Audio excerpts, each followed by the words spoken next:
आम आदमी पार्टी के राज्यसभा सदस्य संजय सिंह हमारे साथ है। संजय जी, सबसे पहले पूछूंगा आपकी तबीयत कैसी है, डॉक्टर्स ने क्या कहा है? तबीयत देखिए, मैंने तो मोदी जी से वादा किया था कि आपकी यातना का पैमाना चेक करना चाहता हूं। तो मुझे लगता है कि 6 महीने में जेल में रहा।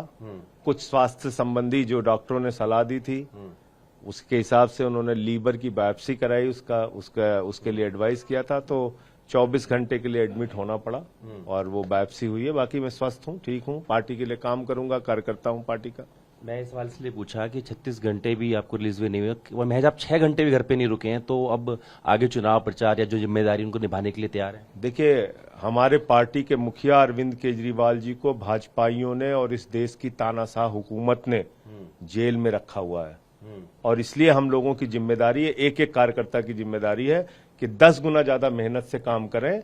जेल का जवाब वोट से देना है, जनता के बीच में जाना है, भारत के लोकतंत्र को बचाने के लिए, इस देश के संविधान को बचाने के लिए, दिल्ली की 2 करोड़ जनता को और देश की जनता को न्याय दिलाने के लिए। आपने एक ऐसे मुख्यमंत्री को जेल में डाल दिया जो सबसे बेहतरीन काम कर रहे हैं, जो दिल्ली के बच्चों को अच्छी शिक्षा दे रहे हैं, इलाज दे रहे हैं, मोहल्ला क्लिनिक बना रहे हैं, फ्री बस की यात्रा दे रहे हैं, महंगाई कम कर रहे हैं, 1000 रुपए की आर्थिक सहायता देने की योजना लेके आए, आपने उठा के जेल में डाल दिया।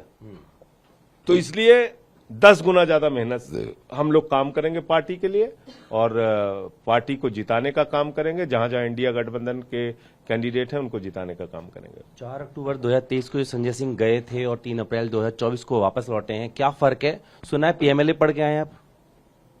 आत्मबल और मजबूत हुआ है। बहुत सारी किताबें पढ़ी जेल में, नेल्सन मंडेला जी को पढ़ा, गांधी जी को पढ़ा, भगत सिंह जी को पढ़ा, तमाम क्रांतिकारियों को पढ़ा। अच्छा मौका मिला, अपने आत्मबल को, अपने जज्बे को और मजबूत करके इनसे लड़ने के लिए बाहर आया हूं।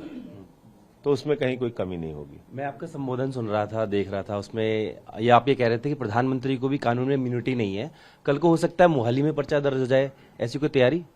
अरे मोहाली में काहे, आप केरल का नाम नहीं ले रहे हैं?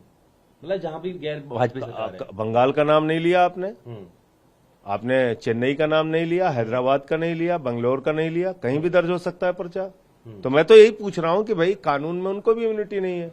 3 दरोगा आ जाएंगे अगर बेंगलोर से और कहेंगे चलिए मोदी जी आपसे पूछताछ करनी है, तो क्या जाएंगे मोदी जी?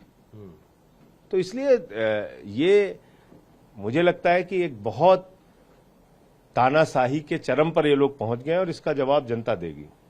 सबसे पहले जब आप निकले तो आपने सुनीता केजरीवाल जी का आशीर्वाद लिया, क्या चाहेंगे ये आशीर्वाद जो है आगे नेतृत्व के तौर पे भी मिले, कुछ सक्रिय भूमिका निभाएं कैंपेन को लेकर, अन्य चीजों में? पार्टी का कार्यकर्ता हूं, केजरीवाल जी का जो निर्देश पार्टी के विधायकों के लिए, सांसदों के लिए, कार्यकर्ताओं के लिए होगा उसका हम लोग पालन करेंगे, उस पर काम करेंगे। भाभी जी के आंखों में आंसू देखा मैंने पहली बार और इसका जवाब दिल्ली की जनता देगी। इन आंसुओं का हिसाब दिल्ली की जनता लेगी।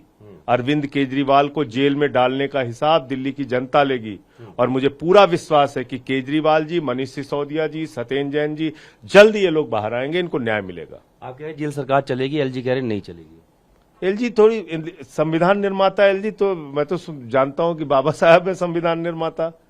ये विनय सक्सेना ने कब बनाया संविधान?